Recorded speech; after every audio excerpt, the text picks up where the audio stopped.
On peut considérer aujourd'hui que le théâtre arctique est un théâtre de compétition grandissant qui aura des conséquences directes sur la stabilité, la sécurité de l'espace européen.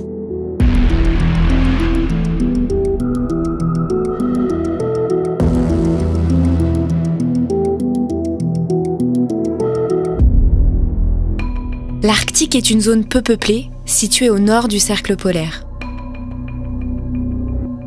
Cette région, longtemps ignorée, devient un défi stratégique et économique sous l'effet du réchauffement climatique qui a pour conséquence d'ouvrir de nouvelles voies maritimes et de rendre accessibles de nouvelles ressources énergétiques. L'Arctique cristallise aujourd'hui les ambitions de nombreuses grandes puissances, et en particulier évidemment la Russie, la Chine et les États-Unis. La Russie déploie des capacités militaires, des capacités logistiques, des capacités de surveillance qui sont extrêmement diversifiées et nombreuses, modernise ses bases aériennes et navales et déploie la première flotte de brise-glace à propulsion nucléaire. La Chine n'est pas à proprement parler un État arctique, puisqu'il n'est pas riveraine de l'Arctique, mais se considère depuis son livre blanc de 2018 comme un État quasi-arctique et déploie des initiatives diplomatiques, scientifiques, économiques extrêmement nombreuses afin d'accentuer sa présence, son influence dans cette région. Les États-Unis sont également de plus en plus investis dans cette région et ont des intérêts stratégiques grandissants dans l'espace arctique, comme en témoigne leur présence politico-militaire très importante ces dernières années, comme en témoignent aussi leurs ambitions capacitaires dédiées à l'Arctique et comme en témoigne la mise à jour récente en 2024 de leur stratégie de défense en Arctique. Dans ce contexte d'ambition grandissante de ces grandes puissances, des effets du réchauffement climatique, mais également ses conséquences directes et indirectes qui sont celles de la guerre en Ukraine, on peut considérer aujourd'hui que le théâtre arctique est un théâtre de compétition grandissant qui aura des conséquences directes sur la stabilité, la sécurité de l'espace européen. La France est présente depuis longtemps en Arctique, où elle agit sur les fronts diplomatiques, militaires et scientifiques. Mais pour renforcer sa présence et faire face aux défis actuels, la France a publié une stratégie de défense pour l'Arctique. Cette feuille de route vise à permettre aux armées françaises d'agir dans et depuis l'Arctique pour contribuer avec ses partenaires à la stabilité régionale.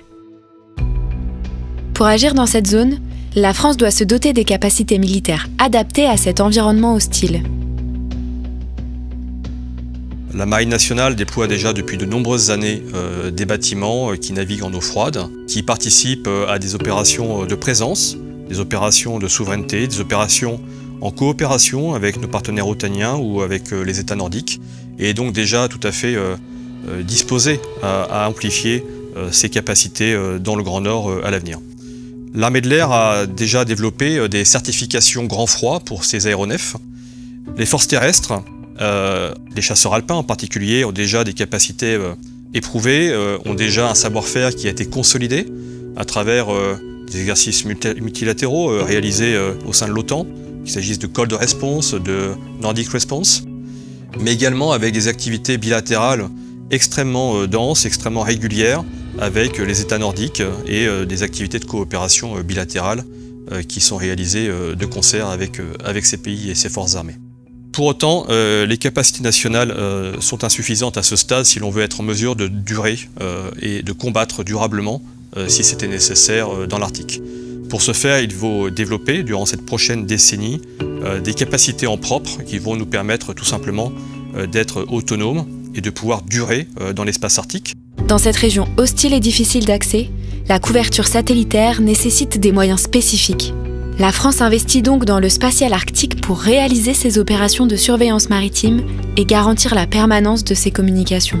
C'est le renforcement de l'ensemble des capacités maritimes, aériennes, terrestres et spatiales qui permettra à nos armées d'assurer sa présence dans cette zone de plus en plus stratégique pour la sécurité européenne.